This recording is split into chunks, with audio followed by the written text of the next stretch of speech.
de Con Acento, pero no quisiera empezar sin una vez más pues dar las gracias a la Fundación Casa de México, a UNAM España, a la Cátedra Carlos Fuentes, a la Térmica y a la Diputación de Málaga, que han hecho posible que durante 2 semanas, primero en Málaga y ahora en Madrid, podamos estar reunidos, amigos como quienes me acompañan aquí delante y también entre ustedes, para hablar no solo de literatura, para hablar de teatro, para hablar de cine, para hablar de poesía, para hablar de historia, pero también para desde cada una de esas expresiones creativas reflexionar sobre el presente.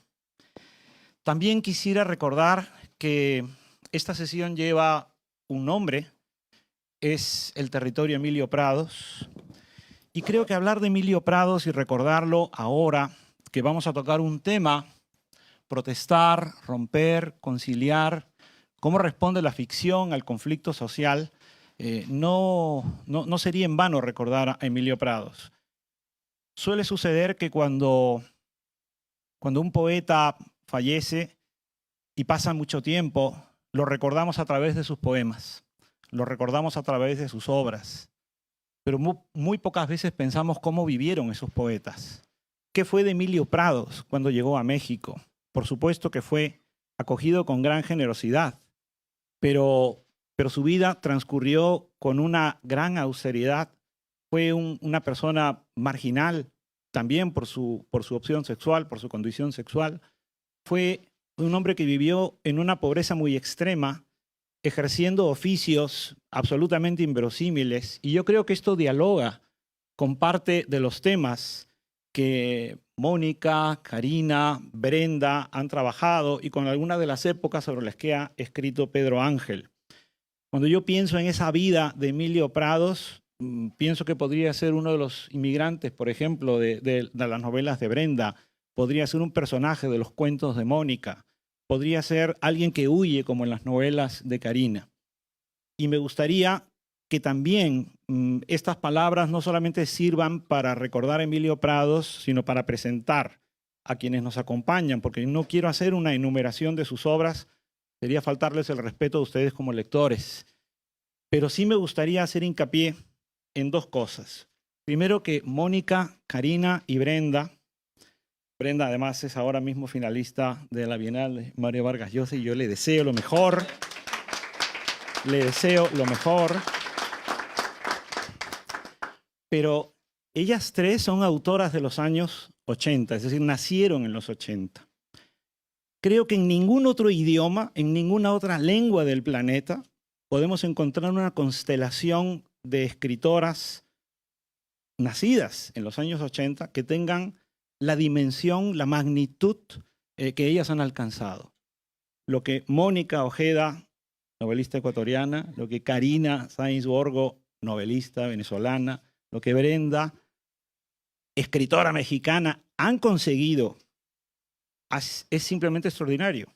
Y a mí me gustaría en este momento decir que ellas solamente representan una parte de una generación donde también está Liliana Colanzi de Bolivia, donde está Fernanda Melchor de México, Valeria, en fin, Valeria Luiselli. Yo a veces doy por hecho que ustedes saben de qué hablo y de quiénes hablo. Es decir, tenemos una riqueza en la lengua española en escritoras que me parece extraordinario. Las 3 en sus obras han tocado temas que dialogan con protestar, romper y conciliar, ambientándolas casi siempre en el presente, en situaciones extremas. El caso de Pedro Ángel, y esto es lo segundo que quería decir, él ha trasladado estos vectores sobre los que vamos nosotros a reflexionar en la historia.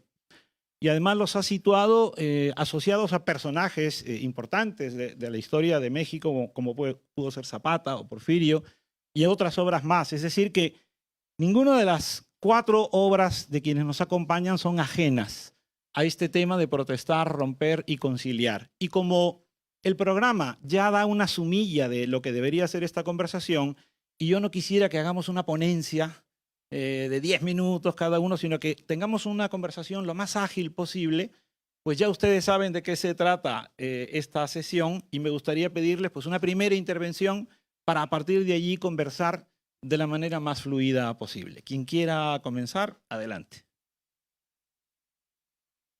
O sea, piensa un número. Sí, es así sin eso. Quería saber si sin micrófono. Bueno, muchas gracias a todas las personas que están aquí en jueves a mediodía, que no es el horario más, bueno, para las que conciliamos, niñas en cole es el mejor horario del mundo, pero no todos. Estaba yo escuchando a Fernando y pensaba, por supuesto de forma irónica, ¿será el neoliberalismo lo que nos ha hecho estas escritoras que somos, ¿no? De la generación de los 80s, cuando empieza el neoliberalismo y a lo mejor por ahí hay algo que debemos de revisitar, ¿no? Mientras más nos aprietan, pues más creatividad hay, que eso sí que lo creo, ¿no?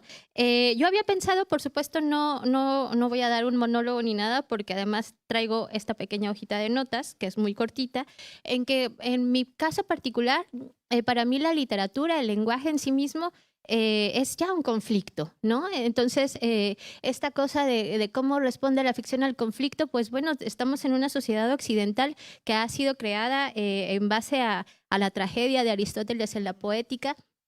Sabemos que sí, que nos han dicho, especialmente por la cultura audiovisual, que sin conflicto no hay historia, que sin conflicto no hay personaje. Entonces, bueno, respondemos un poco así porque estamos constituidas así, ¿no? Pero también quería decir, para ponérselas un poco más divertida a mis colegas, que para mí la literatura y el lenguaje son en sí un hecho social. Siempre lo he mirado de esta forma. Sí creo que la literatura es ese tipo o especie de puente, aunque no me gusta mucho esa palabra, entre lo que nos pasa como escritoras a la hora de estar sentadas en la soledad frente al ordenador y mientras vemos Twitter y revisamos Instagram, lo que nos sucede alrededor, que es las condiciones políticas y económicas del entorno en el que estamos, ¿no?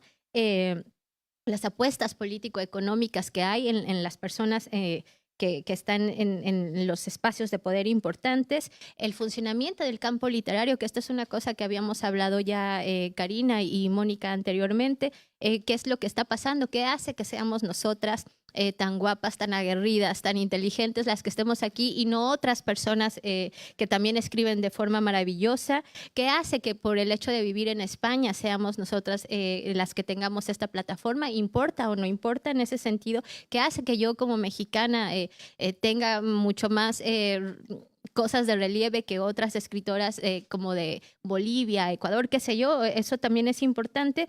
Y también las condiciones de la recepción, y voy a terminar con esto, ¿qué hace que las lectoras y los lectores estén interesadas en el tipo de historias que estamos contando ahora? ¿Por qué estamos encontrando en la literatura estas palabras o estas situaciones que probablemente vemos en las calles? Apelando a lo que dice Fernando sobre que escribimos cosas del presente que están siendo un refugio, pero también un conflicto para las y las lectoras, y eso me parecía como súper interesante ponerlo sobre la mesa. Y voy a dejar un ejemplo que yo pensaba, tiene que haber, por supuesto, alguien en la literatura, y yo diría que es Agatha Christie, pero mi ejemplo lo voy a poner con Kieślowski, que para mí es el cineasta del siglo XX. Sé que esto está a debate, pero para mí lo es, justamente porque él logró con toda su obra, hablar de un montón de cosas que tenían que ver con la protesta, el conflicto, la conciliación, la religión, la clase social, etcétera, sin hablar de ello, digamos, de manera tácita, ¿no? Y si él lo puede hacer, yo siempre me lo digo cuando estoy pensando en historias, si él logró hacerlo, yo aspiro a que podamos hablar de arte, podamos generar arte, utilizar el lenguaje, sin que esto sea un mandato ideológico, sino que sea parte de lo que nos mueve, porque el conflicto en sí es lo que hace a la literatura. Y ya me callo porque dijimos que iba a ser monólogo. Estoy completamente de acuerdo con Brenda con el tema. Es un chiste, pero es un chiste que no escapa del todo de la verdad. El tema de la década de los 80 fue la década más dura. Creo que en los países de todos los que estamos en esta mesa, ¿no?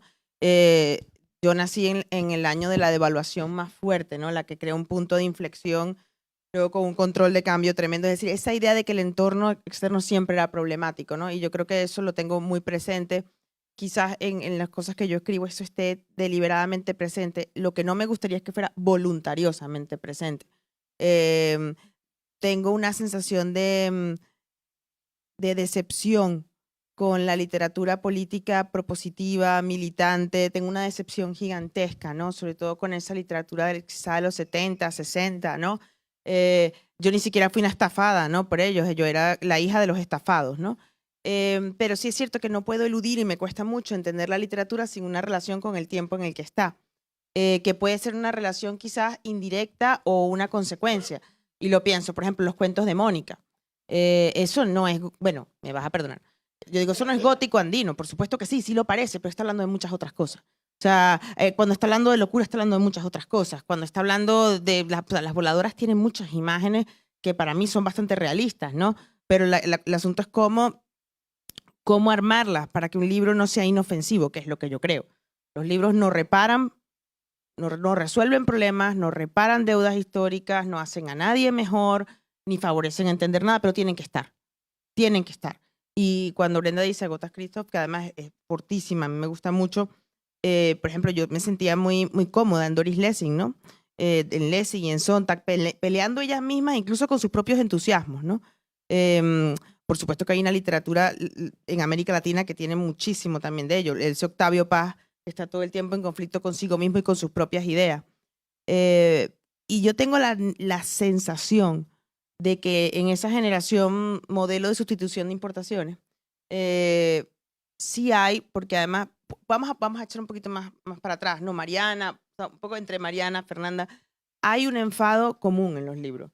No necesariamente porque, María Fernanda, bueno, no necesariamente porque esté enunciada la rabia, sino porque está presente en esos libros en el que pasa de todo, que es como un polvorín. Yo creo que hay mucho de eso, y eso no estaba presente en las escritoras de las generaciones previas a la generación de evaluación y el neoliberalismo, y paquete liberal, y estallido social, ¿no? Entonces, es muy extraño. Y ya yo voy a decir como Brenda, me callo, pero a veces el propio conflicto no es solamente con respecto a lo que está afuera, sino a lo que está adentro. Entonces, por lo menos mis primeros dos libros están todos enfocados en el conflicto que está afuera, ¿no? Desde esta mujer que huye en La hija de la española hasta esta mujer que va, parte una Antígona de la frontera, ¿no? Que yo veía toda la gente tratando de cruzar a Estados Unidos y decía, bueno, parece que el migrante y la frontera son como el signo del tiempo, no son el conflicto perpetuo desde el inicio de la humanidad. Pero también es el conflicto interno, que yo creo que hay temas que a mí me interesan muchísimo. En buena medida, toda esta idea de los relatos de Mónica lo dejan, ¿no? De por medio, lo dejan muy claro. Y a mí me parece que ahí está uno de los grandes de lo que me interesaría a mí trabajar ahora. Fernando el otro día me dijo, tu último libro es muy irregular con respecto a los otros dos, es muy diferente. Es verdad. Bueno, también podría ser, muy diferente. Y yo le decía, porque en el fondo necesito empezar a frasear hacia adentro. Tengo que empezar a retomar cosas hacia adentro. Y de hecho estoy trabajando una novela sobre la locura, que necesitas muchas imágenes para no aburrir al lector, ¿no? Entonces el conflicto viene por todos los lados. Y ahora que todo se ventila, creo que se ve mucho más. Yo no sé cómo lo veis vosotros. Bueno, muchas gracias. Es un placer y un honor estar con estas tres escritoras que, como dijo Fernando, no solo forman parte de una constelación, pero además son muy diversas entre sí, porque podemos no caer también en la tentación de que hay una nueva literatura femenina, latinoamericana. Cada una de ellas escribe totalmente distinto, potentísimamente, pero tienen un universo muy particular y muy propio. Entonces, hablando de campo literario, el campo cómodamente ahora también va a volver a encasillar, ¿no? Pero claro que es un aire fresquísimo que está cambiando por completo la percepción y la recepción de lo latinoamericano en español y en otros idiomas, ¿no? También tenemos, digamos, finalistas ahora del Booker entre quienes han estado aquí, ¿no? En Málaga y en Madrid. Entonces eso la verdad es que ha cambiado todo. Pero yo quería, en el caso mexicano, y un poco contestándole a Fernando, porque me pasó a mí un fenómeno particular y personal. Yo digo que, por un lado, un poco siguiendo a Piglia, el Estado mexicano ha creado una ficción criminal. Entonces hemos respondido como escritores a esa ficción criminal, que es una ficción del Estado.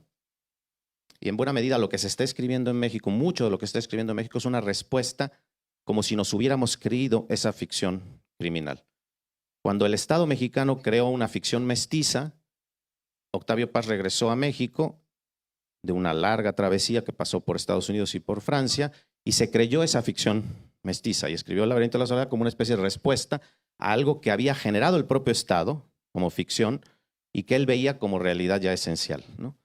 Hay un, en el caso particular de México y de esta ficción criminal que nos creemos, hay un trabajo, ya van 3 libros de él, de Osvaldo Zavala, que ha insistido muchísimo. Uno de los libros tiene un título provocadorcísimo, Los cárteles no existen, pero él ha insistido con datos y con cifras que es el Estado mexicano el que ha creado este insecuritismo para después, por ejemplo, lo que está pasando ahora, militarizar. Entonces nosotros como escritores no solo no reflejamos, sino tampoco necesariamente representamos la realidad, pero muchas veces caemos en esa tentación de decir, esto es una verdad ya sostenida, entonces yo voy a responder a esa verdad sostenida y no la cuestiono. Y no escribo desde lo mío. Entonces yo lo que quería, digamos, empezar a traer aquí a la mesa es esta idea, junto con una cita de Ernst Bloch, que para mí ha sido siempre como una especie de faro. Y Bloch decía que el carácter esencial de la literatura es tratar lo todavía no manifestado como existente. Entonces, en las novelas de Karina, en los cuentos de Mónica, en las novelas de Brenda, yo creo que esto se da de manera muy clara, ¿no? Es más un territorio del cómo la forma, que es una forma nueva, que está respondiendo a la realidad, se enfrenta a algo que no existe, una utopía literaria, una utopía de lo posible, pero lo trata como si existiera, en lugar de sentir la literatura como un reflejo de lo que ya está. En el caso mexicano, bueno, entonces todos vamos a escribir de narcotráfico, respondiéndole por otro lado de una manera brutal al mercado literario, no solo al campo ya está, ficción de Estado, que eso ya es grave, sino al propio mercado literario, porque entonces lo que vende es esto. Y no solo es México, yo cito el caso mexicano porque es el que conozco, pero es, digamos, la violencia es el nuevo realismo mágico como recepción de mercado fuera de América Latina. Si tú vives en Estados Unidos y eres un escritor latinoamericano, lo que van a decir es, ¿dónde está tu libro de la violencia de México en este momento? Porque es lo único que es comprado por ese marketing. Creo que funciona así. Bueno, suscribo justo todo lo que han comentado. Algo que me parece interesante pensar como para agregar justamente en este marco es de qué manera nosotros pensamos a través de historias, ¿no? Para ligar justamente con el tema de cómo responde la ficción al conflicto social, ¿no? O sea, a veces yo siento y me da la impresión, obviamente no pensamos únicamente a través de historias, pero a veces siento que sí, ¿no? A veces me da la impresión de que es la única forma en la que sabemos pensar sobre la existencia humana, ¿no? Desde una perspectiva humanística también quiero decirlo, pero también incluso nos contamos la ciencia como una historia y nos contamos también muchísimas cosas a través de la estructura de una historia, ¿no? Y recuerdo como mucho, porque además es una cita que siempre recuerdo, esta cita de Lacan cuando dice que la verdad tiene estructura de ficción, ¿no? Pero además también me hace pensar en Pascal Quignard, en un libro que yo leí de él que se llama La vida no es biografía. Tiene un momento en donde él dice la vida no tiene forma de relato. Esto en realidad se liga con lo que dice Lacan, ¿no? Porque al final tiene que ver con, vale, la vida en sí misma no es un relato, pero nosotros no la entendemos por fuera de ella. O sea, no entendemos la vida por fuera, nos contamos nuestras propias vidas en forma de relato, el momento en el que cumplí los 15 años y me pasó esto, es cambio de guión, punto de giro, etcétera, etcétera. Y por eso, cuando pensamos en la literatura y pensamos justamente en de qué manera la ficción trabaja las problemáticas o de alguna manera aborda aquellas cosas que nos pasan a diario y que nos importan, en realidad casi que parece una especie de tautología, ¿no? Porque efectivamente es lo que hace, ¿no? Pero no lo hace únicamente, como lo comentaba justo Karina, decía de qué manera a ella le había decepcionado la literatura que era directamente política, a mí también justo, o sea, totalmente de acuerdo, porque justamente me parece que esa manera quizás lineal de trabajar con lo que nos ocurre, con lo que nos pasa, es la manera más evidente, más obvia, y que la literatura, esa historia con la que pensamos la realidad, requiere un desplazamiento. O sea, el desplazamiento del pensamiento. O sea, que si la literatura nos puede dar un espacio de pensamiento único, ese espacio está en el desplazamiento.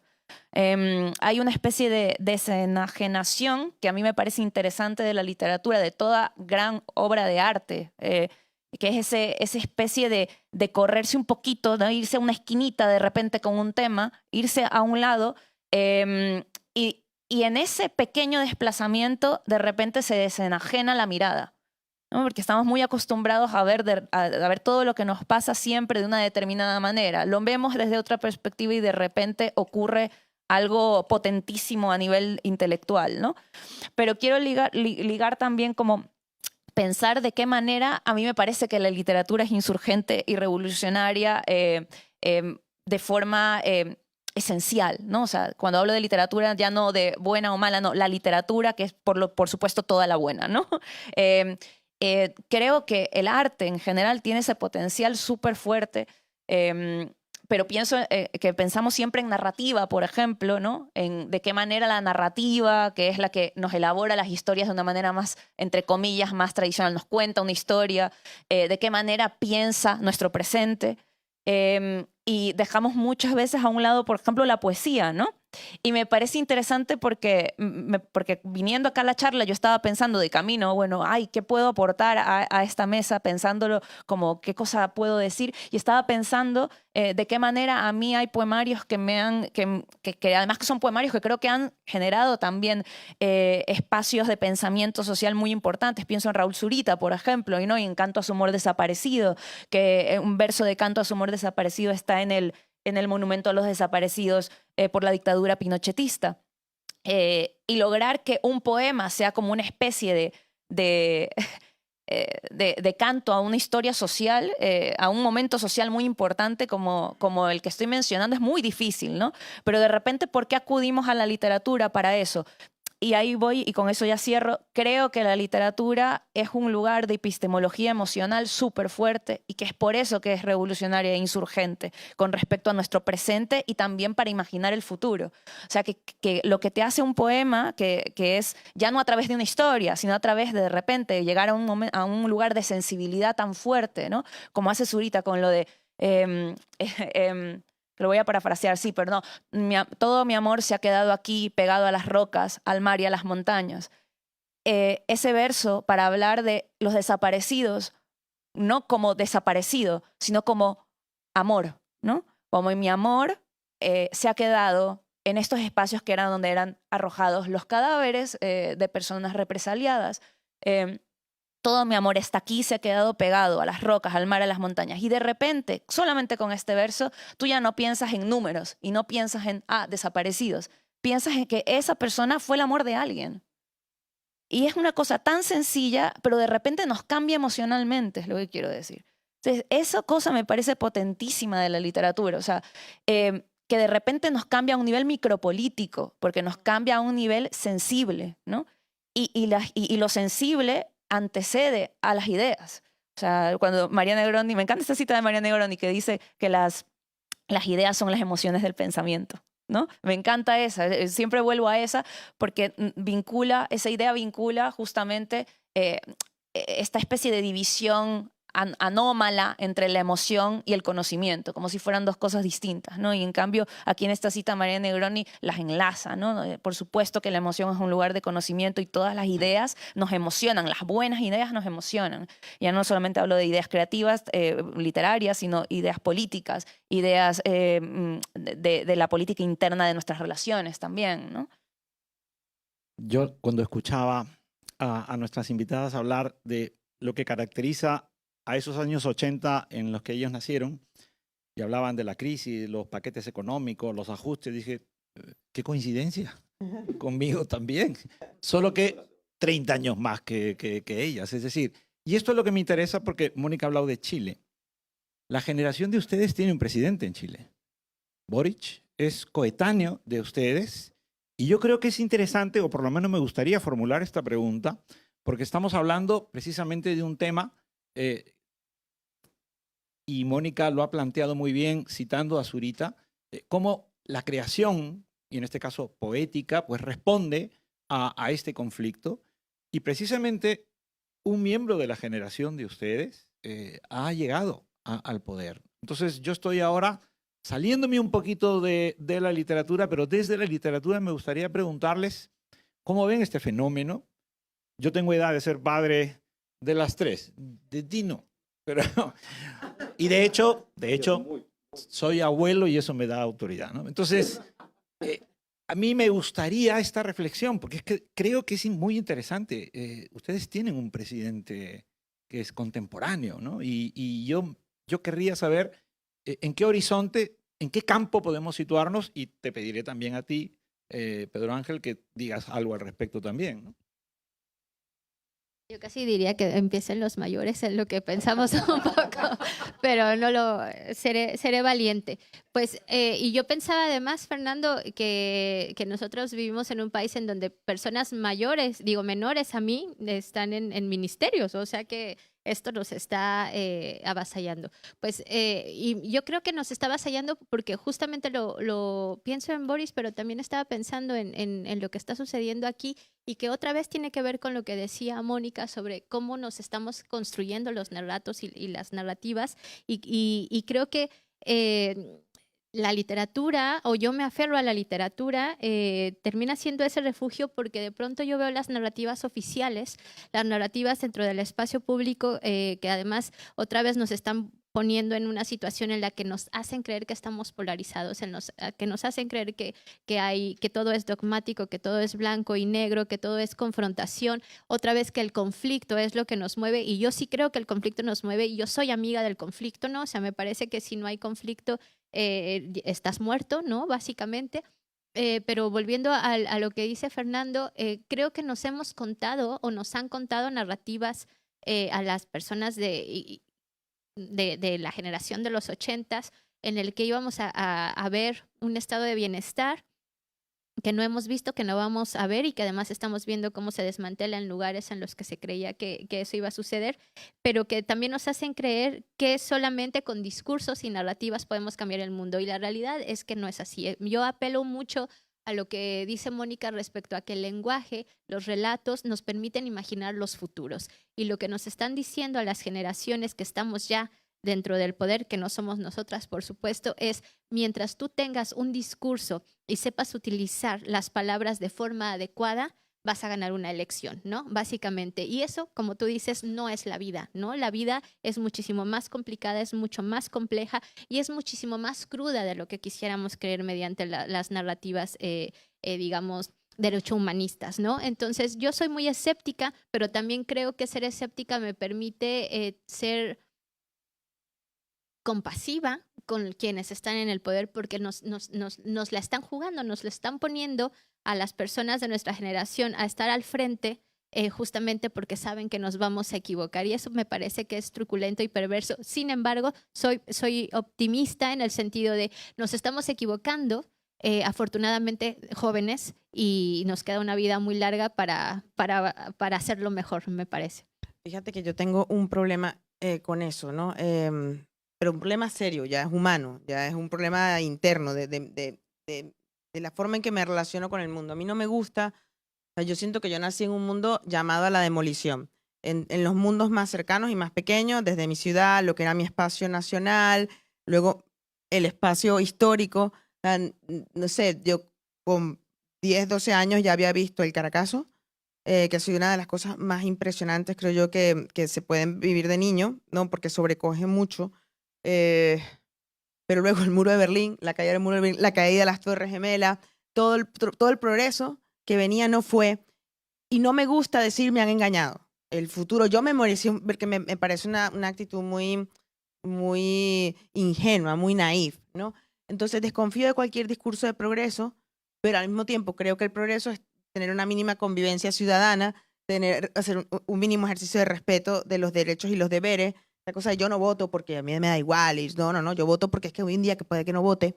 Y creo que de alguna manera, por eso es que mi relación con la literatura y con mi propia escritura, me gusta tanto la gente que está enfadada. Me gustan mucho los escritores que están enfadados, pero están enfadados solos, ¿no? Están enfadados cómo explicarlo de una manera correcta. Toda esa relación, por ejemplo, voy a poner un ejemplo que sea menos de la región, pero a mí tanto Coetze o Coetzee, nunca sé cómo... O sea, el hecho de que ellos enuncian el lugar del problema de la apartheid desde fuera me llama muchísimo la atención, igual que Doris Lessing. Me gusta muchísimo la literatura del apartheid porque me resulta bastante natural. Porque hay muchas formas de segregar, hay muchas formas de polarizar una sociedad. Lo que tú dices, ¿no? Hay una idea de polarización en el mundo global, urbano, de redes, que no se parece en nada a la que yo vi teniendo 16, 17 años, ¿no? Eso sí me llamó muchísimo la atención.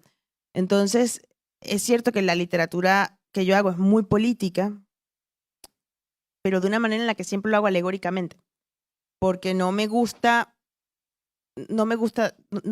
tener posiciones puristas, ¿no?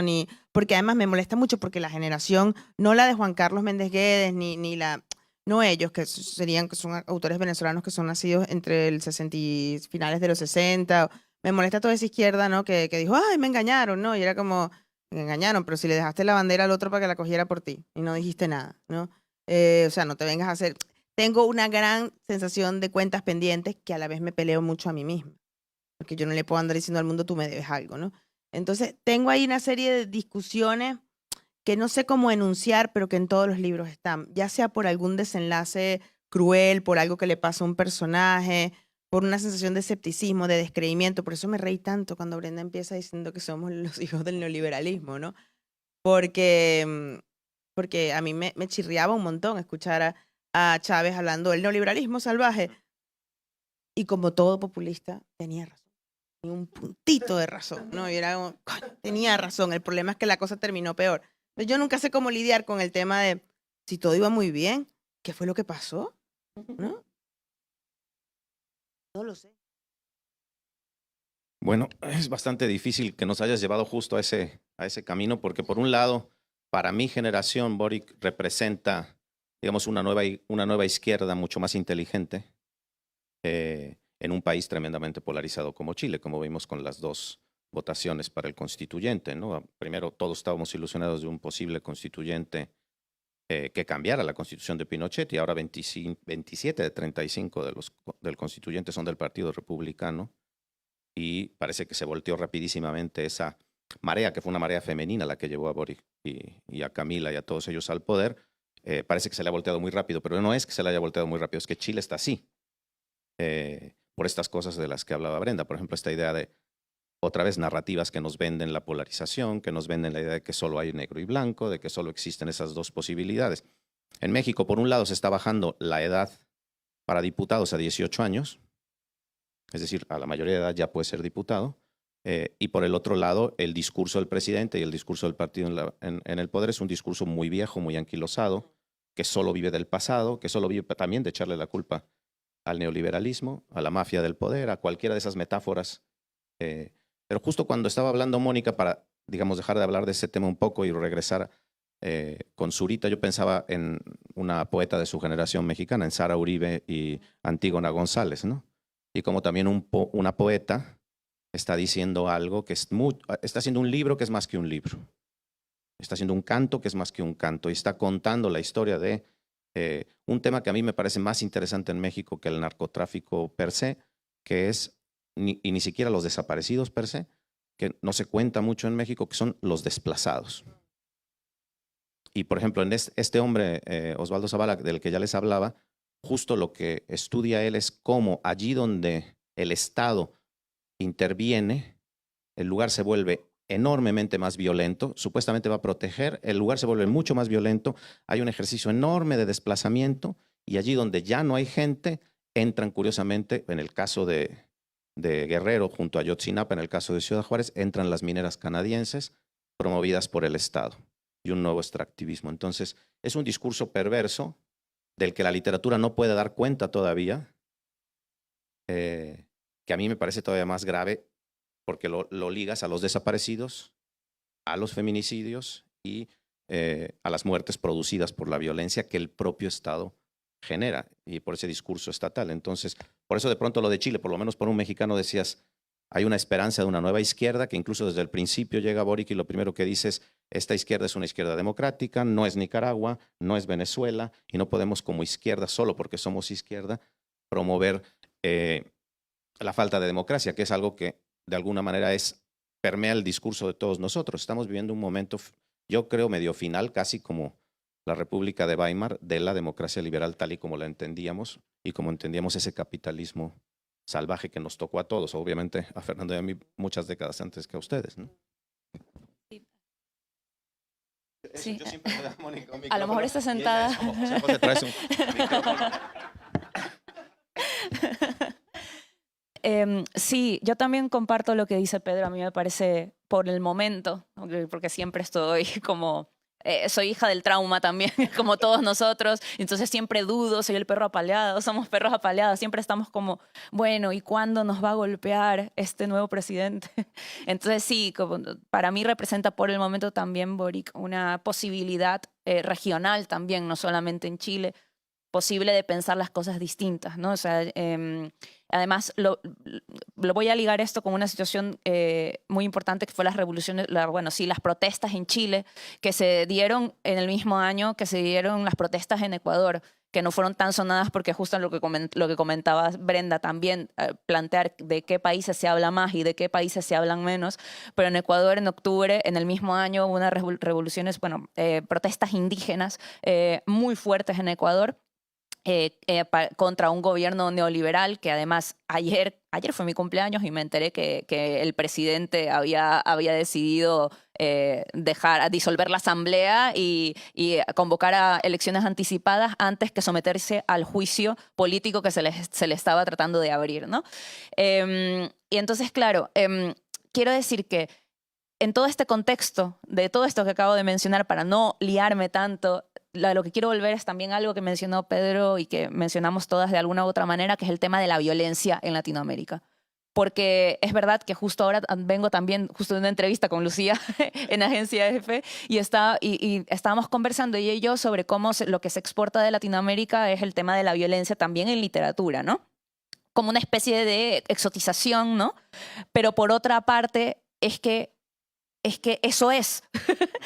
Es que Latinoamérica es eso. O sea, por lo menos yo puedo decir, ¿no? Viniendo de un país como Ecuador, siendo migrante, mi país pero específicamente mi ciudad es inhabitable, es hostil, te disparan en la calle.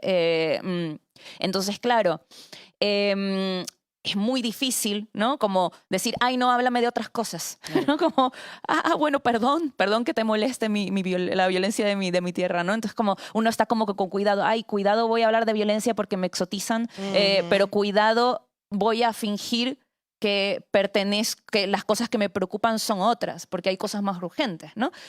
Entonces, ahí entra otra cosa que me parece interesante, que es lo que mencionaba Karina también, de, bueno, cómo trabajo estos temas de una manera alegórica o con el desplazamiento, que es básicamente lo mismo, que me parece muy interesante, ¿no? Ahora mismo, un poco para hablar de la escritura y de la literatura otra vez, cuando ahora mismo en mi ciudad es un moridero, o sea, de verdad, están matando gente todos los días, yo me levanto y veo el WhatsApp para ver si es que todos los días me levanto a ver si mi familia está viva, porque la cifra de asesinatos por día en mi ciudad es alucinante.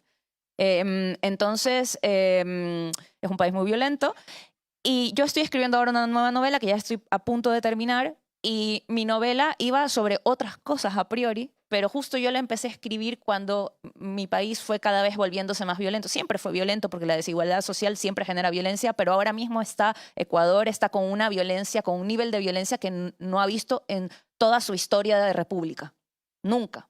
O sea, con narco, con mafias, o sea, está de una manera, una violencia organizada muy fuerte. Entonces, viendo que los amigos de mi hermana mueren, que a veces les han disparado, o sea, cosas así, viendo que mis amigos, etcétera, etcétera, eso se empezó a colar en una historia que para mí iba de otra cosa, ¿no? Y una historia que tenía incluso también cosas que sí, no quiero dar detalles, pero digamos también trabajaba con lo fantástico, ¿no? Y de repente no fue consciente, de repente empezó a entrar, y ahora es una parte fundamental de la novela. Pero de tal manera que está nombrada de una manera distinta, ¿no? No estoy hablando del contexto político de mi país, pero estoy hablando del contexto político. Hablo de los muertos, hablo de tal, pero no de una manera efectivamente directa. Y uno se pregunta, ¿por qué? ¿Será que estoy eludiendo tocar algo? No, sino porque ese desplazamiento es súper necesario para que la escritura no se convierta en un lugar aseverativo. Que de hecho, perdón, que yo me siento muy identificada con eso, porque hay una violencia moral que se puede utilizar desde, por ejemplo, en mi caso en particular, yo reconozco que yo nací en un territorio, en una ciudad tremendamente violenta, en un país tremendamente violento, y yo siempre digo que es hermosísimo. O sea, tú metes la mano en una flor y sabes que algo te va a picar, algo malo te va a pasar. Entonces lo que he hecho es empezar a jugar con la naturaleza como algo depredador. En todas las novelas que he escrito, en todas las cosas que hago no están, pero en la última los animales eran lo más importante. Entonces me empecé a dar cuenta que si tú muestras un apaleamiento, un tiroteo, quizás se te pierde un poco como en las noticias, pero hay una escena del Tercer País que a mí me gustó mucho hacer y que ha generado un montón de problemas en las traducciones, que es unos niños apaleando una iguana y torturando una iguana, ¿no? Que le sacan los ojos, es como un divertimento, ¿no? Que ahí había una cosa con la idea de la violencia, ¿no? Por diversión, ¿no? Y sí, yo creo que se entendía muy bien. O, por ejemplo, en La hija de la española hay mucha violencia ya de por sí, pero hay una escena de un morrocoy que cocinan vivo y chilla, que yo quería que el lector, yo sé que sabía que le iba a quedar mucho más dentro del oído el morrocoy chillando que si fuera un ser humano. Porque creo que la violencia la tenemos bastante asimilada y yo estoy de acuerdo completamente contigo en eso, en que eso está ahí metido y la cosa es que aparezca como eso, como una serpiente de repente bajo el sofá. No, es como... Bueno, ese desplazamiento del que han hablado ambas es lo que yo veo en Las Voladoras y en tu último libro, ¿no? Pero yo tengo una pregunta más, no sé si nos va a dar mucho tiempo para otra, pero tengo una pregunta más porque Brenda habló de ser compasivos y entonces a mí me parece que protestar, romper, conciliar puede tener también otra mirada si hablamos, por ejemplo, de reconciliar, si hablamos de perdonar, si hablamos de sanar. Creo que también en América Latina ese discurso ha sido muy importante. También ha sido un discurso de la izquierda. Entonces, yo quiero recordar, por ejemplo, el discurso de Azaña del año 38, ¿no? Paz, piedad y perdón.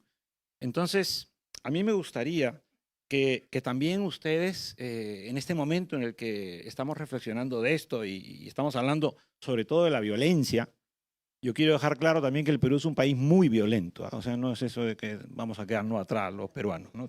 Una cosa tremenda. Pero me gustaría que hablasen también eso de perdonar, de sanar, porque en América Latina hemos intentado, mucho antes que España y otros países europeos, tener procesos de memoria para tratar de reconciliar, de darle voz a las víctimas, ¿no? Y ese ha sido también un discurso de la izquierda. Bueno, pues estaba yo, me lo había notado en la libretita, algo que Fernando me puso en la bandeja, afortunadamente. Pues ese es el gran tema, ¿no? O sea, si hay algo que a mí me gusta de la literatura, pero de las artes en general, es que nos permite problematizar la condición humana y la humanidad y los seres humanos somos, y esto lo digo siempre, generosísimos y horribles a la vez, ¿no? O sea, no podemos ir, y es algo que con lo que yo me he peleado con los últimos tiempos aquí en Madrid específicamente, no podemos ir de buenas personas, porque ir de buenas personas se asemeja más al fascismo que a la izquierda, ¿no? Y traía justamente esto que Diego Zúñiga dijo, creo que ya hace un año en la Feria de Buenos Aires, ¿no? Hay también una necesidad dentro de la literatura latinoamericana en este momento de hablar del resentimiento, y del resentimiento no como venganza, ¿no? Porque yo me acuerdo que cuando yo estaba presentando Ceniza en la boca, muchas veces me llegaron a preguntar por qué estábamos tan enojados, ¿no? Y yo decía, no estamos enojados, los que están enojados son los del poder porque no nos hemos muerto, porque seguimos sobreviviendo, porque seguimos generando movimientos sociales. Ellos son los que están cabradísimos con nosotros porque hay vida en quienes no estamos en el poder, ¿no? Entonces, el enojo está en otro lado, no es en nosotros, porque justamente los movimientos latinoamericanos, los movimientos sociales, los movimientos de mujeres, lo que hacen es justamente buscar la conciliación, buscan generar conversaciones, buscan generar esto que me parece tan católico, pero ahora mismo tan importante por poner sobre la mesa, el perdón. ¿Qué significa perdonar? ¿Quién es víctima? ¿Quién es victimario? Y qué mejor que la literatura para ponerle todos esos matices. Si vamos por ahí, por la vida, y esto, insisto, es algo con lo que yo me he peleado mucho aquí en Madrid con gente que quiero muchísimo. Si vamos por la vida queriendo ser buenos, vamos a permitir lo que está sucediendo actualmente, y es que los gobiernos de derecha vayan de buenos y tengan el poder, ¿no? Por eso creo que la literatura en este sentido responde a la ficción y al conflicto social, justamente poniendo de manifiesto que la condición humana es así y que no podemos cerrar los ojos y decir no hay violencia en ciertos espacios. La hay y tenemos que hablar de ella, pero también hay bondad.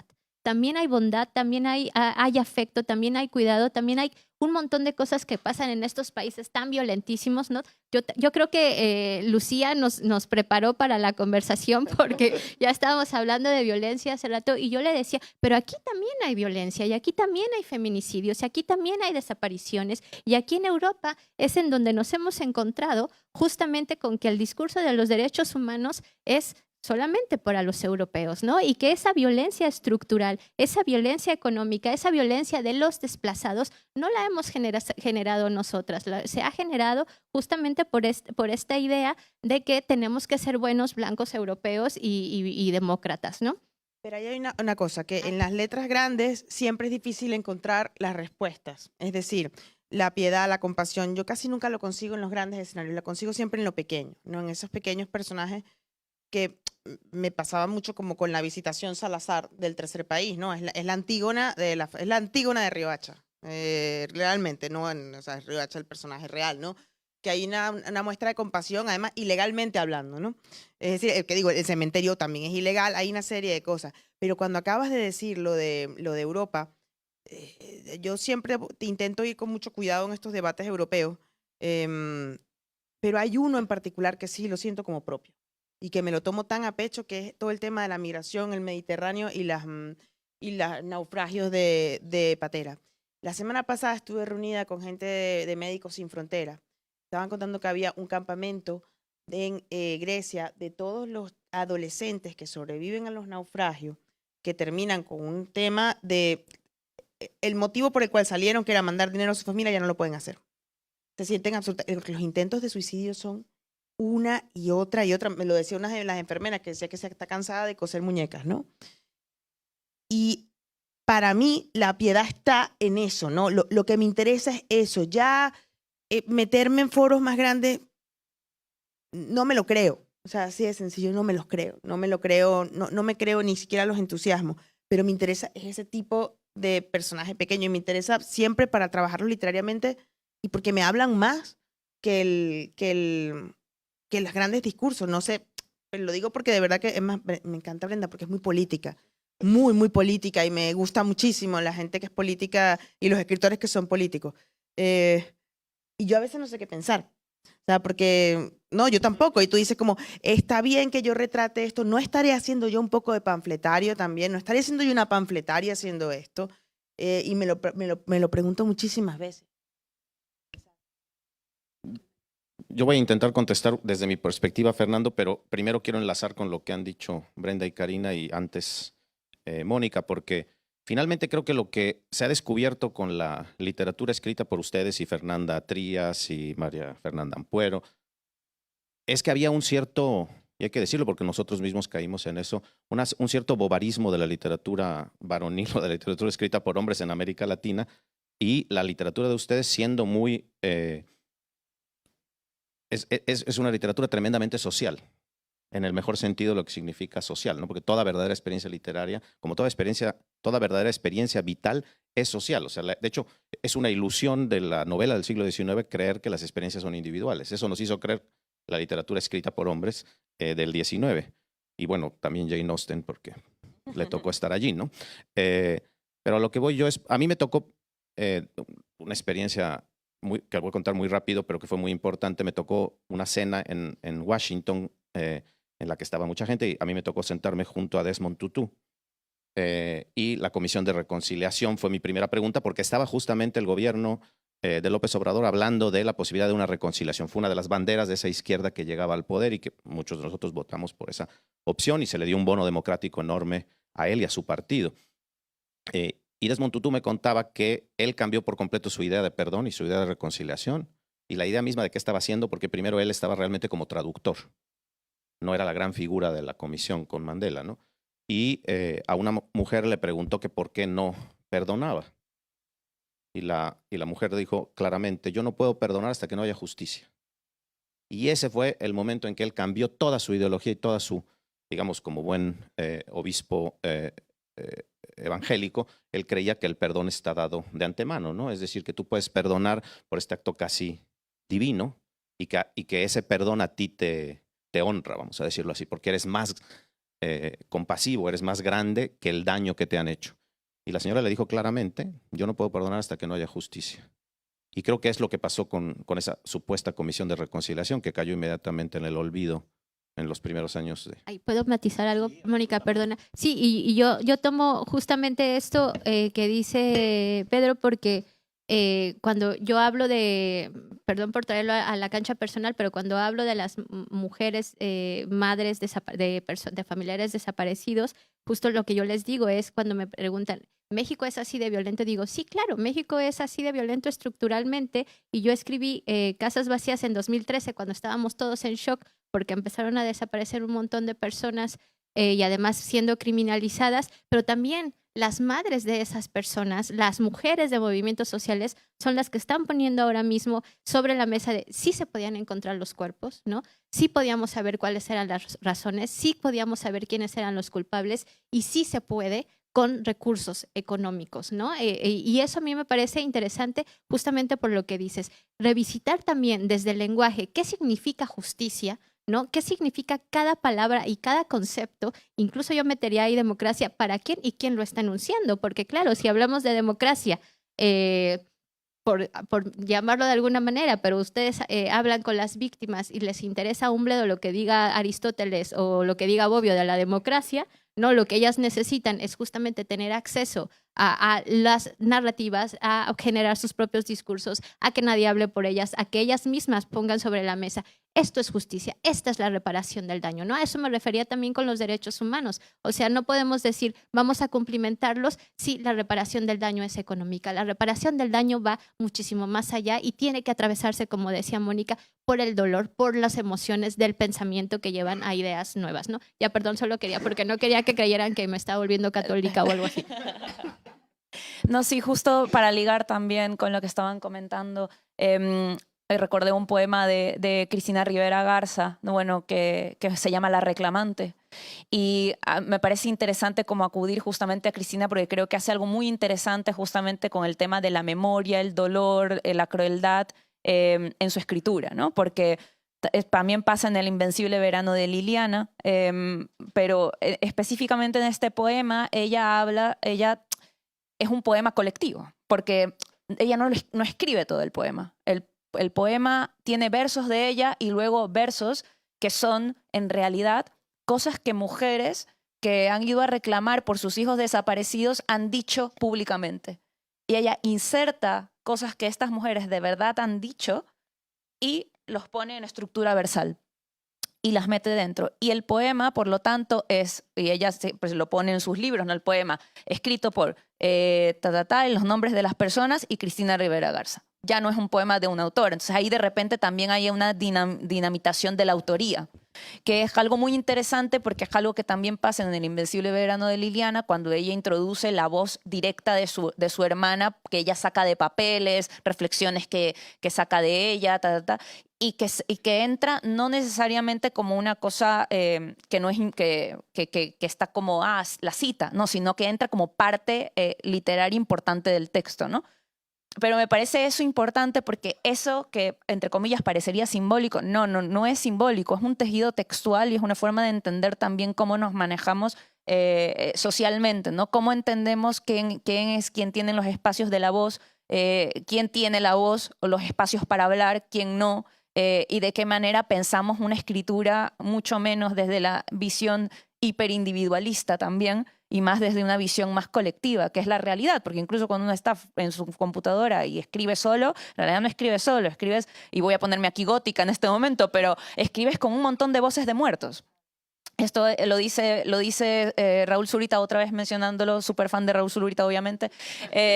No puedo esconderme, pero lo dice en un ensayo de él que se llama Los poemas muertos, ¿no? Y habla sobre cómo la escritura, la voz que uno saca cuando escribe viene de un montón de voces de los que ya no están.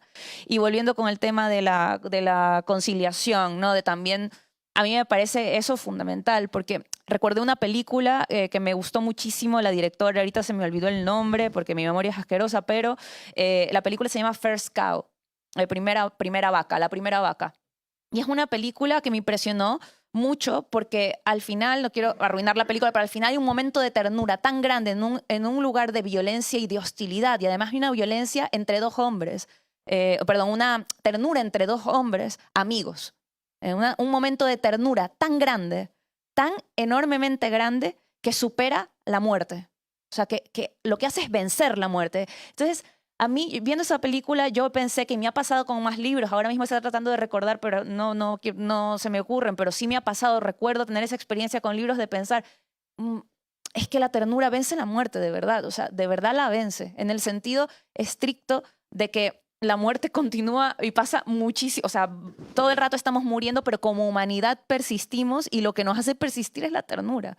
Entonces, y creo que en el arte, incluso el arte cuando trabaja de una manera descarnada y violenta, creo que también lo haces, incluso cuando eres descarnado y violento escribiendo, lo haces en realidad porque estás buscando esta otra cara, ¿no? Estás buscando de qué manera esta violencia, pensándola aquí en literatura, o este daño, o esta crueldad, me hace ser más empático, o genera más espacios de empatía, o más espacios de poder sentir, condolernos, en palabras de Cristina Rivera Garza, condolernos con los demás, ¿no? Y no sé, eso me parece esperanzador, ¿no? También. Bueno, me has hecho recordar a Quevedo, ¿no? Al mencionarlo de ponerte gótica y Zurita, vivo en comunión con los difuntos, ¿no? Decía Quevedo también. Y yo creo que es interesante concebir la creación como un diálogo que entablamos con esa otra parte. A mí me encantaría también tener intervenciones de ustedes. Ya veo, Santiago Gamboa, inmediatamente 7 generaciones de salud. Este micrófono debería tenerlo alguien por ahí, tal vez, para ir pasándolo. Yo soy un poco malo para cortar a alguien cuando habla, entonces voy a pedir lo siguiente. Vamos a escuchar las preguntas en turnos de 3. Entonces, 3 que levantan la mano, que sean breves, y entonces respondemos esas 3 preguntas. Luego escuchamos 3 preguntas más. Santiago Gamboa al frente. Gracias, Fernando. 7 generaciones te corresponden. Bueno, quería agradecerles la mesa, qué maravilla. Cuando se acaba cada una de las mesas a las que he asistido, siempre pienso, esta ha sido la mejor. Y otra vez siento lo mismo, esta ha sido la mejor. Me encanta que se hable de política, me encanta la unión entre política y literatura, casi como desde la Eneida. Y cuando hablaban de que, tú decías, Fernando, de que hay un presidente de su generación, y te referías a Boric, me encantaría también hacer una vuelta de mesa con opiniones sobre otro de la misma generación, que está muy de moda en América Latina y que se llama Nayib Bukele. Que nos ha mostrado un tipo de política casi rayana en el realismo mágico por momentos, con su idea de la seguridad, pero también una persona que se define cada vez que se lo preguntan como un presidente de izquierda. Entonces, en medio de ese contexto me encantaría como eso, como escucharlas un poco, incluido a Pedro, sobre este fenómeno que también tiene mucho de narrativa y que también es un extraño, pues por lo menos a mí me lo parece, pero claro, me lo parece a mí. Quisiera saber qué opinan ustedes de ese personaje que parece un personaje de novela, para mi gusto. La segunda pregunta se la voy a dar aquí delante. Una más. Vale, por aquí había... Sí, pero aquí... Sí, adelante. Bueno, muchas gracias, Fernando. Gracias, chicas, gracias, Pedro, también. La verdad, un lujo de mesa y muy estimulante escucharlas. Y pensaba en las referencias a Cristina Rivera Garza, a Raúl Zurita, incluso a Manuel Azaña. Y entonces pongo yo muy en entredicho el tema generacional. No es un tema generacional. Hay afinidades selectivas, hay vasos comunicantes, hay gente que nos habla, que nos que nos está interpelando con su escritura, con su postura en la vida. Y me parece que por ahí va, ¿no? Porque si no siempre se crea como una barrera un poco artificial, aunque los años de nacimiento existen. Y a mí me parece que mucho de lo que han dicho las chicas y ustedes dos, que pertenecemos los tres a la misma generación, aunque creo que yo soy mayor que todos, pero sí, bueno, y te dejo. Me parece que hay como un caldo de cultivo compartido interesante y que justamente ahí es donde aparece la fuerza de lo que puede ser un momento de la historia, ¿no? Y por eso me gustó también que Brenda tomara distancia de Boric. Y digo, pues sí, ahí está, pero a mí ni me digan, ¿no? Será de mi generación, pero nada que ver. Y pensaba en la fuerza del movimiento de mujeres y en una frase de María Galindo, una frase de Mujeres Creando, el movimiento impresionante de mujeres bolivianas, que dice: nuestra venganza es la alegría, es ser felices, ¿no? Y entonces, ¿cómo finalmente hablemos de la violencia, hablemos de las madres y de los horrores que vivimos en nuestro continente y en el Mediterráneo y en Siria y en Palestina? O sea, los horrores están ahí. La literatura, la creación, el arte nos permite ese vislumbre de la felicidad, conectando a esos muertos con los que siempre estamos, como están los personajes del Tercer País con su cajita, ¿no? Que es brutal, y con los que vendrán, ¿no? Entonces, ese vislumbre de felicidad, por ahí voy. El lenguaje nos permite ese vislumbre, por eso la poesía, ¿no? Nada, una reflexión que puede ser también una pregunta. Una más, seamos breves.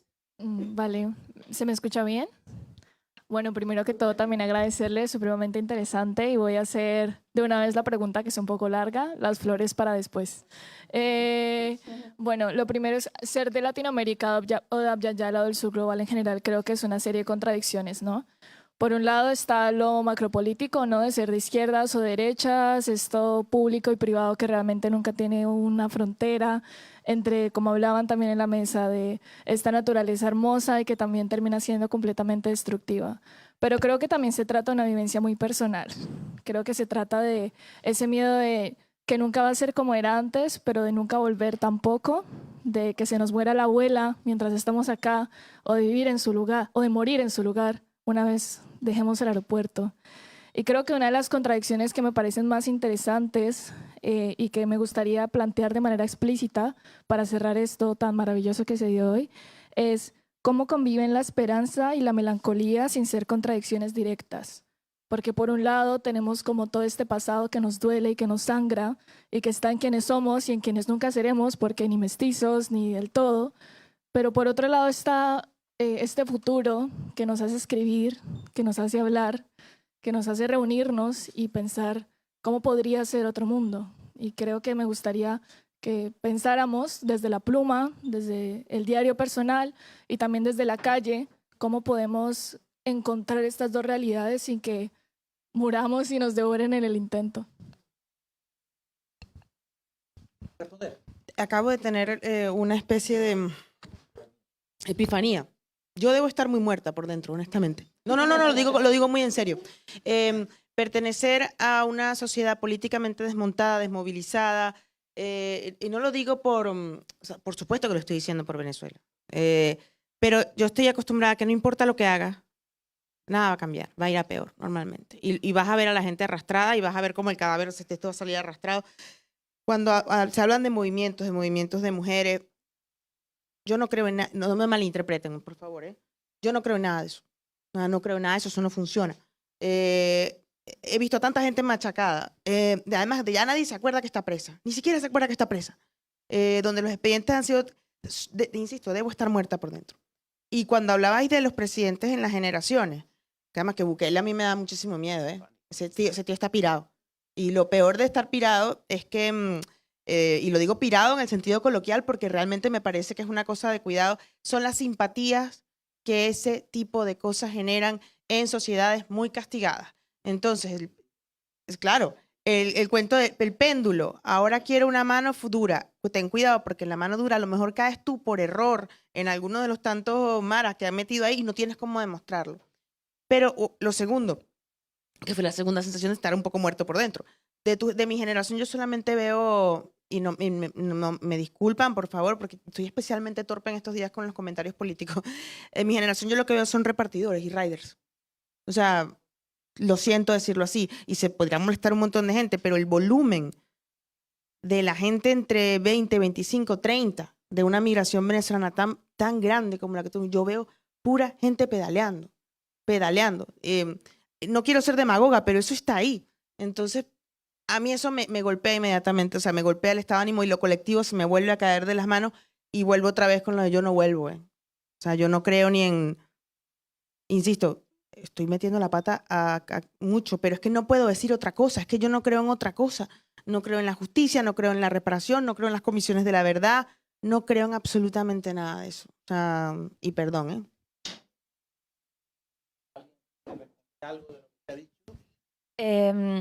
Bueno, sí, yo estaba pensando que ahora mismo lo que comentaba en Ecuador estaba muy difícil la cosa. Una de las cosas que ha pasado en los últimos años son las masacres carcelarias. Dentro de las cárceles se manejan mafias que además están todo el tiempo actuando desde el interior y del exterior de las cárceles. Y ha habido masacres coordinadas en distintas cárceles de las provincias de Ecuador. Y quiero decir que con fotografías de cabezas en estacas mientras los policías están atrás. O sea, cuerpos siendo incendiados, o sea, masacres. En este contexto de violencia en Ecuador, algo que ocurre es que yo veo a gente amiga, cercana, decir, quiero que los maten a todos. O sea, dice y cuando yo me espanto de esto y hablo con familiares y les digo, no puedes decir eso, me dice, tú vives en España. Sí, claro. Tú vives en Madrid. O sea, tú no tienes miedo de salir a la calle y que te disparen en la cabeza. Yo quiero que los maten a todos. Entonces, a mí me genera justamente, o sea, que esa es la realidad, ¿no? Y claro, yo no sé cómo decirle a la madre del amigo de mi hermana que lo mataron disparándole 8 veces, que no quiera que maten a las personas que mataron a su hijo. O sea, que además las personas que mataron a su hijo son menores de edad. Porque son niños sicarios. Entonces es tanto horror y es tanta... Por otro lado, justamente porque esa es la realidad de muchos lugares, no podemos permitir que el discurso lo tengan buqueles, justamente de la vida. Justamente por eso. Por eso es que el arte es tan importante. Y ahí vuelvo a la pregunta que tú hacías, pero también lo que comentabas tú. Yo no sé si creo en que el arte da espacio a la felicidad como término, la palabra, pero sí creo que da espacio a la belleza. Quiero decir que incluso los libros que trabajan con temas, pues estoy pensando en María Fernanda Ampuero, que la mencionamos, ¿no? Sus libros son terribles. O sea, si lo han leído, son muy, muy gore a veces incluso. Pero hay momentos de una belleza extrema, ¿no? Y esos momentos de belleza dan espacio a la ternura y dan espacio sobre todo a una cosa que me parece más importante, a las ganas de vivir. Porque la cuestión es esa. Hay horror y hay capacidad de empatía limitada y a veces no nos podemos, porque también el poder condolerse significa también que uno está en un espacio de generosidad. Me acuerdo de esta película de Parásitos, que en un momento en donde uno dice, ay, yo también sería bueno si fuera rico, ¿no? También hay que entender que la capacidad de generosidad y de empatía y de paciencia y tal, a veces lo tienes más fácil si estás tú en un lugar de capacidad de dar todo eso.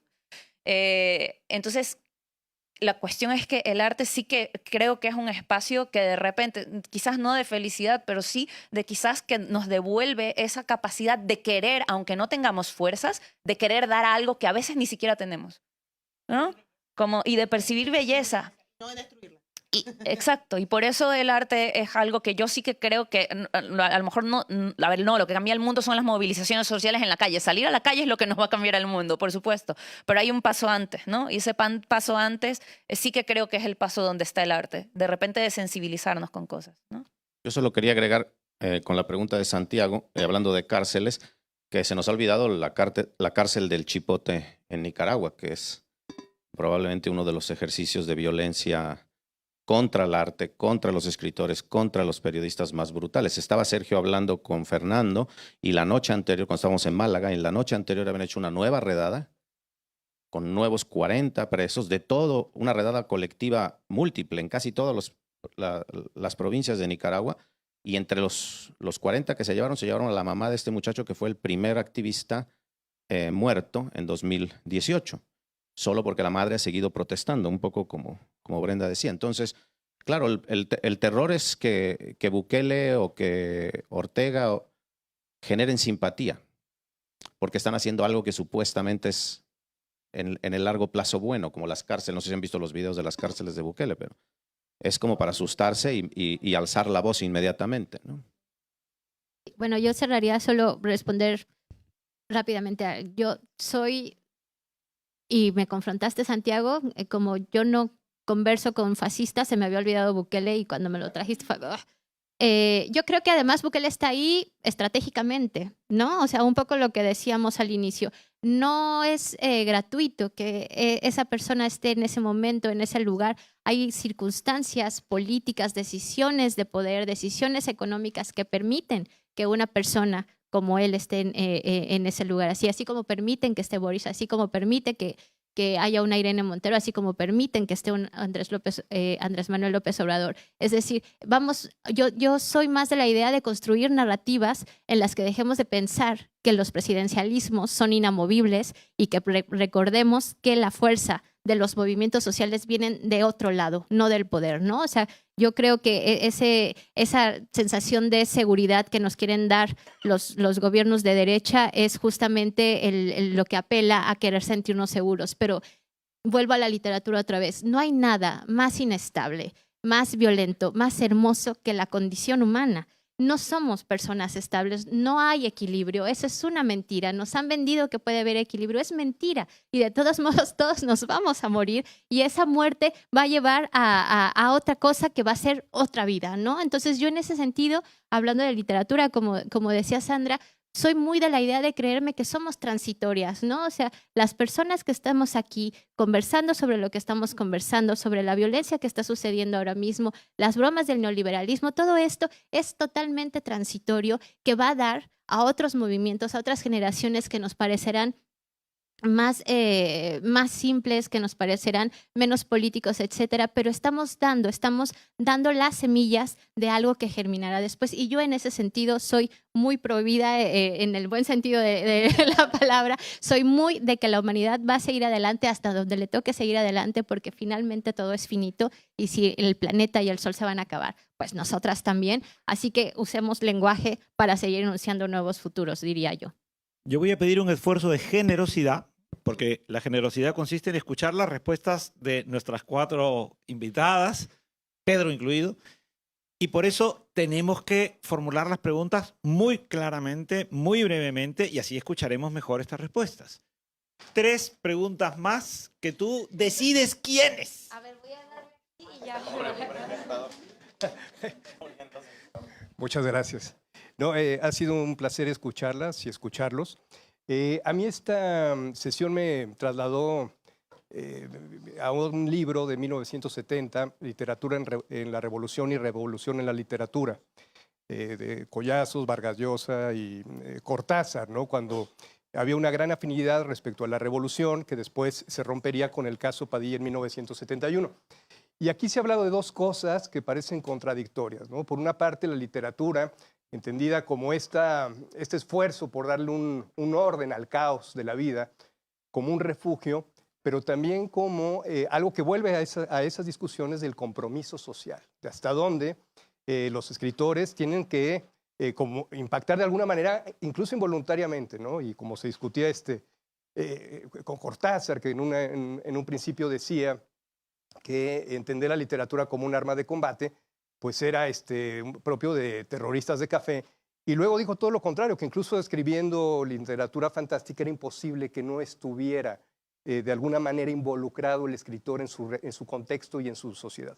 Entonces, esa es una cómo lograr ese equilibrio entre el compromiso, entre lo político, entre lo ético, y lo que tiene que ver simplemente con la construcción técnica de un relato. Muy bien, Y, gracias. no, perdón, y tengo otra. Me parece que en esta mesa, si no me equivoco, es en la única mesa donde no se han mencionado las redes sociales. Me gustaría saber también No cómo... estamos.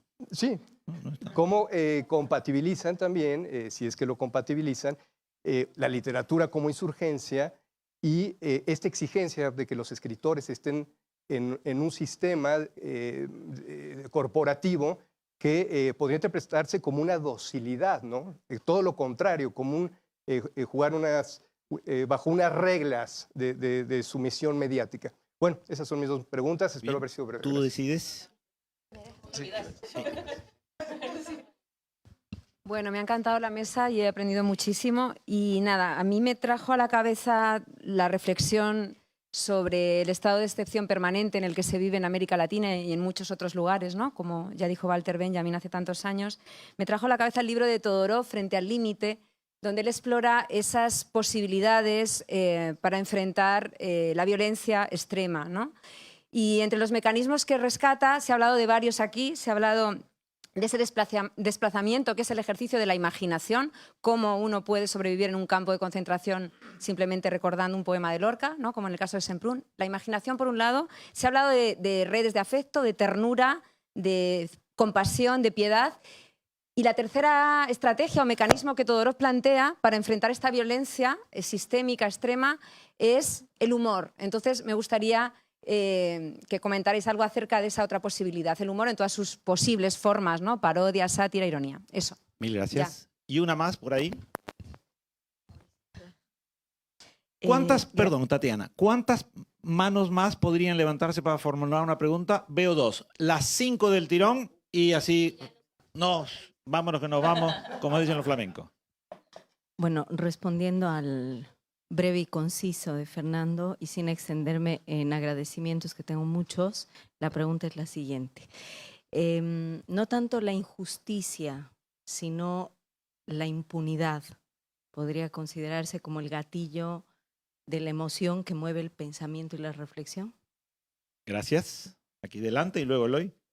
Bueno, la pregunta es muy rápida y pensando en lo que acaba de decir sobre que no cree, ¿no?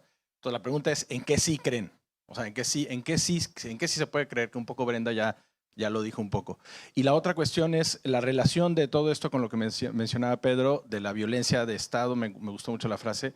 Es la violencia sistémica y de qué manera la violencia que se está viviendo a flor de piel es respuesta a una violencia sistémica que de alguna manera está permeando distintos espacios. Entonces, ¿en qué sí creen y qué piensan respecto a la violencia sistémica? Y última pregunta al fondo, don Eloy Urroz.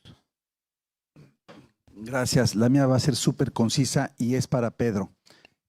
Pedro, mencionaste sobre este obispo que reconfiguró su idea a partir de la justicia.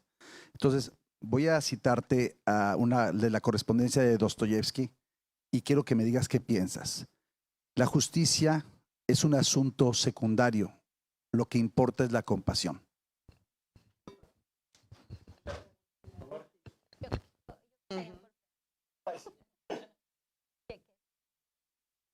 Sí, es muy específica.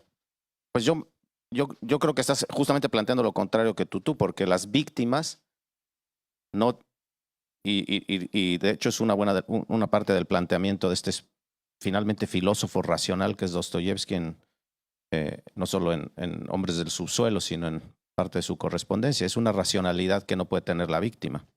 Finalmente es casi prepoperiano Dostoyevsky, ¿no? O sea, yo contengo la rabia a partir de la razón y por lo tanto perdono, pero no puede ser, ¿no? Yo cuando hablaba, Karina, hace un rato, y con eso es mi respuesta quizá colectiva a todo, recordaba a Coetzee o a Coetzee y un libro fundamental de él que se lee muy poco y que es el que dio origen después a poder escribir Disgrace, que es Giving Offense, y que también tiene que ver con lo que dice Brenda. O sea, él cambia, al cambiar el orden de los factores, no es taken offense, sino es qué hacemos los escritores, y el capítulo que le dedica Breitenbach, el poeta africano que estuvo preso en pleno apartheid, es excepcional en ese sentido, porque es qué ofendemos.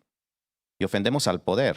Porque es muy distinta la ofensa del censor y por lo tanto la ofensa del poder que la ofensa de la persona de la calle. Y quizá eso sería más que una conciliación o más que, a pesar de que queramos buscar flores o queramos buscar un momento de belleza, creo que estamos los escritores latinoamericanos en un momento de ponernos a comprender primero antes de escribir qué es lo que ofendemos. Un poco es lo que ha respondido creo en casi todas sus preguntas Karina, ¿no? Al final, ¿por qué no creo en nada? Pues porque hay demasiadas ofensas y no hay soluciones y también sería muy naif pensar en una solución. De hecho, Disgrace es la novela de la no solución y le costó exiliarse después también a Coetzee o Coetzee.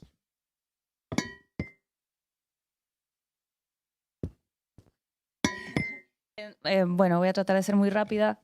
Anoté porque eran muchas.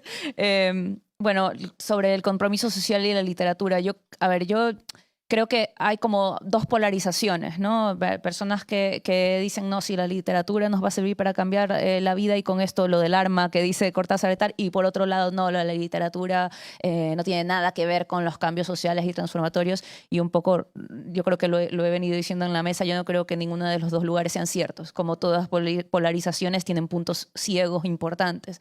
Yo creo que la literatura no es un instrumento. O sea, no, me niego a que el arte sea instrumental, que es como los estados la quieren convertir, por eso tienen su Ministerio de Cultura, de Arte y Cultura y tal, quieren instrumentalizarla. Yo me niego a que el arte sea instrumental, no creo que lo sea, creo que el buen arte además se resiste a la instrumentalización, pero eso no significa que sea apolítico, o sea, tal cosa no existe. Entonces, la cuestión es de qué manera el arte es un dispositivo. Sí, es insurrecto, pero es un dispositivo insurrecto estético que precisamente por esa posición estética lo que genera es una transformación, justamente como hablábamos, a nivel del pensamiento y de la emoción, y a un nivel micropolítico que es lo que antecede después a los movimientos más grandes. Entonces, sí, o sea, no hay un deber ser. Como escritores no tenemos un deber ser. O sea, el deber ser, tengo que comprometerme con mi sociedad. No, pero sí lo estás. Cuando escribes, la escritura es ya un ejercicio de pensamiento común, social, y cuando estás escribiendo de una u otra manera lo estás haciendo. Y si haces una buena obra de arte, creo que eso lo contiene en sí mismo sin necesidad de que uno sienta que tiene que hacerlo. Creo que la literatura es inevitable que uno lo haga. Así estés escribiendo sobre un hombre que se levanta y está convertido en insecto, ¿no? O sea, eso por un lado. Luego, no sé si alguien quiere responder algo más, porque hay bastantes, entonces no quiero yo hablar nada más. A ver si alguien quiere. Hay una cosa que sí quisiera muy rápidamente por aquello de ser. Estaba pensando mientras hablaba sobre la idea del compromiso, que insisto, es una idea que yo no comparto. Y se me vino a la mente Titán, esta sinfonía de Mahler, ¿no? No se me ocurre pensar que Mahler escribe Titán contra algo o a favor de algo. Pero eso no quita que ese pequeño pájaro que suena en medio del silencio a mí no me remueva por dentro. Yo no escribo contra algo, a favor de algo. Escribo porque tengo un poco ese pájaro sonando en la cabeza. ¿Con qué me comprometo? Con las bibliotecas y con el lenguaje. Honestamente, son una posición muy cómoda, pero una biblioteca lo suficientemente grande me permite saber que Julio Cortázar era un inmenso cuentista y un cretino político. Y creo que ese es el tipo de cosas con las que yo lidio al escribir. Me encantaría tener la lucidez que tienen Brenda y Mónica al momento de vislumbrar las cosas en términos colectivos. Yo es que ya no me siento parte de nada colectivo, ¿no?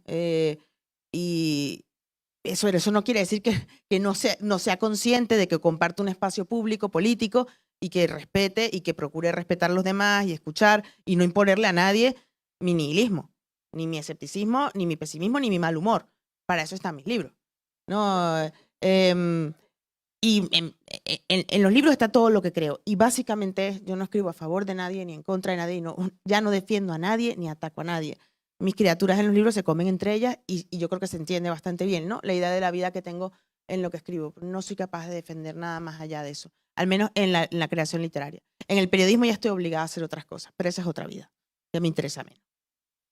Voy a ser muy breve. Voy a responder a lo de las redes sociales porque me siento aludida, ¿no? Yo antes de ser escritora era tuitera No, sí, sí. Entonces yo defiendo las redes sociales porque creo que son un espacio de libertad de expresión que se puede mal usar, etcétera, pero que es necesario. A veces es necesario también leer la violencia en redes para entender el contexto de lo que, de lo que se está conversando y de lo que probablemente en nuestros entornos seguros no escucharíamos, ¿no? Entonces soy muy a favor de las redes sociales, aunque se empeña en quitárnoslo.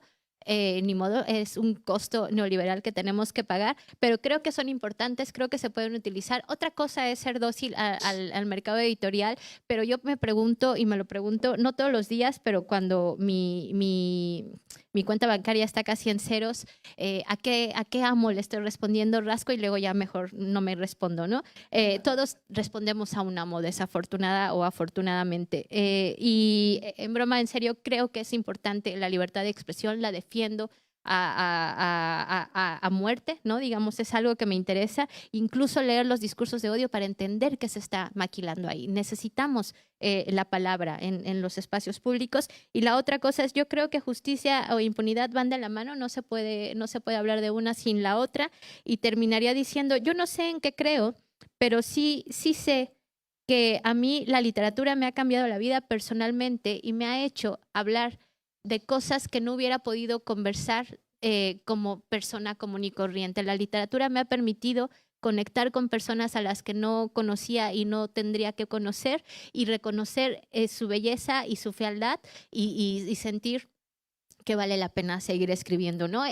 Yo soy de las escritoras que piensa que el proceso creativo tiene que ser completamente gozoso, aunque hablemos de las cosas más terribles. Y el gozo es algo que defiendo para toda la humanidad. Ojalá todas las personas pudiéramos tener en diferentes esferas el gozo que yo siento cuando escribo. Sí, justo estaba pensando en lo de en qué creemos, ¿no? Iba a decir, claro, siento que lo que voy a decir es muy cursi, pero por otra parte quiero también reivindicar lo cursi a veces, es muy necesario. Sí que me parece, sí, yo sí que creo en muchas cosas en realidad. O sea, no estoy para nada en el caso de Karina. Sí que creo en muchas cosas, pero todas esas cosas son pequeñas. Pero creo en la fuerza de lo pequeño. Es decir, por eso digo que ahora me voy a poner cursi, pero quiero decir, creo en yo qué sé, levantarme y regar mi planta del jardín del balcón, o en ser generosa con mi vecina que tiene 80 años y que a veces necesita que le compren cosas y nadie la viene a ver. Entonces yo hacerle la compra, hacer cosas como de repente por ella. Creo en eso, o sea, creo en esas cosas pequeñas que sí tengo yo control, ¿no? En eso sí tengo control. Y creo en esas cosas y creo que con esas pequeñas cosas de verdad sí que hacen una diferencia, por lo menos en la vida propia y en la vida de los afectos que uno construye en redes, ¿no? Entonces, en eso creo. Y la literatura yo creo que también cree eso. Bueno, el arte en general, ¿no? El pajarito del que hablaba Karina también, ¿no? Los libros, o sea, creo que son momentos en donde de repente uno piensa un libro lo lees y al día siguiente estás pensando en él y después ya no a lo mejor, pero ese día que estuviste pensando en él a lo mejor te cambió el día, no sé. Esas tonterías, creo en las tonterías. A mí me gustaría responder a dos cosas que se han preguntado antes de cerrar esta sesión. La primera tiene que ver con el humor, María José. Yo quiero recordarles, quizá ustedes lo saben mejor que yo, que Plutarco tiene un diálogo donde Odiseo habla con sus soldados que Circe ha convertido en cerdos. Y les dice, ya van a volver a ser hombres. Pero hay uno, que se llama Grilo, que no quiere volver a ser hombre. En teoría es cómico, pero Brenda nos ha hablado de lo importante que es la condición humana. Esos soldados de Odiseo están deseosos de recuperar la condición humana, pero hay uno que asume la voz del cerdo, y Karina hablaba de los animales en la novela, y también acaba de hablar Mónica de las plantas y de las pequeñas cosas. Grilo defiende la condición porcina como superior a la humana y trata de explicar por qué. Y en ese diálogo que pretende ser cómico, hay unas reflexiones sobre la condición humana que nos interpelan. Y me parecía muy importante hacer esta conexión clásica con la pregunta sobre el humor y la condición porcina antes de los ibéricos, ¿no? Porque es una cosa ya que se cae de madura. La segunda cuestión tiene que ver con lo que creo. Y yo pienso que a lo mejor algunos de mis contemporáneos, como Pedro Ángel, como Santiago, como Eloy, Jorge, estarán de acuerdo conmigo, Ricardo. Yo creo en Brenda, en Karina y en Mónica. Yo creo que ellas no han crecido con los silencios de mi generación. Me representan. Y además ellas publican, mientras publica Margot Glantz, mientras publica Elena Poniatowska, mientras publica Mario Vargas Llosa y Leila Guerriero y Claudia Piñeiro y Héctor Abad Faciolince. Pero siento que ellas no han padecido esas especies de miradas, silencios cómplices, vergüenzas que en cambio mi generación se ha envainado de las maneras más absolutamente olímpicas. Yo creo, y eso me une a ustedes, y Karina me une a un proyecto, porque están ustedes en las bibliotecas, porque están ustedes en espacios como este, y yo siento que estoy muy bien representado por lo que ustedes escriben, porque ustedes de pronto han tocado temas como la familia, como el amor, como la migración, de una forma que creo que mi generación no ha hecho. Y creo que mis contemporáneas escritoras estaban en una lucha contra los escritores varones que disponíamos de unos espacios a lo mejor más generosos, y Elena Poniatowska y Margot Glantz ni les cuento, y muchas de otras autoras que están ausentes, como Elena Garro. Ustedes han podido realmente salir con una fuerza que yo no he visto antes, y verdaderamente me conmueve estar aquí con ustedes. Y me encantaría decirles que esto es con acento y esto es verdial. Crear espacios donde no solamente nos encontremos los dramaturgos, los poetas, los cineastas, los escritores, los guionistas de cómics, sino miradas como las que hoy hemos podido compartir y que a mí particularmente me han enriquecido mucho. Y yo en la admiración y en el cariño por las obras de ustedes me siento representado y creo.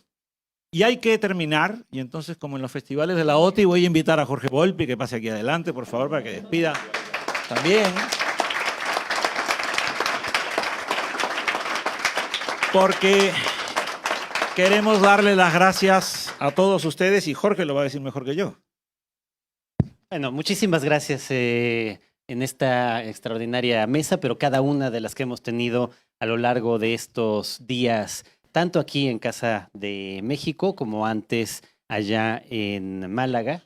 Quiero agradecerle enormemente a los equipos que lo hacen posible, porque de verdad sin ellos sería imposible. Todo el equipo de Casa de México, a Jimena Caraza, su directora, y a partir de ahí a José Carlos Morales, a todo el equipo que hace posible desde Casa de México.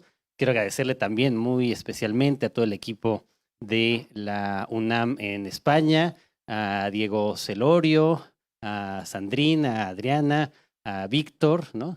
Sería a Pablo, que sin ellos también hubiera sido imposible hacer estas sesiones. Agradecer desde aquí también a todo el equipo de Málaga de la Térmica, que también fueron cruciales para tener esta especie de comunidad doble, ¿no? Hemos atravesado del sur al centro de España y desde el sur y el centro de España hacia todo el ámbito del territorio de La Mancha, como le decía Carlos Fuentes, hacia todas aquellas regiones que están a los dos lados del Atlántico. Y creo que se ha creado un espíritu aquí de comunidad entre todos los escritores, escritoras, de muchas generaciones, de muchos lugares, con muchos puntos de vista distintos, en donde afortunadamente frente a ese mundo de allá afuera, donde todos parecen tener verdades claras y absolutas, creo que lo que demostramos aquí es que se pueden tener verdades y al mismo tiempo la capacidad crítica de ponerlas en cuestión frente a lo que dicen todos los demás. Y eso creo que es el mejor ejemplo de lo que hemos realizado aquí en este encuentro. Así que, de verdad, muchísimas gracias a todas, a todos.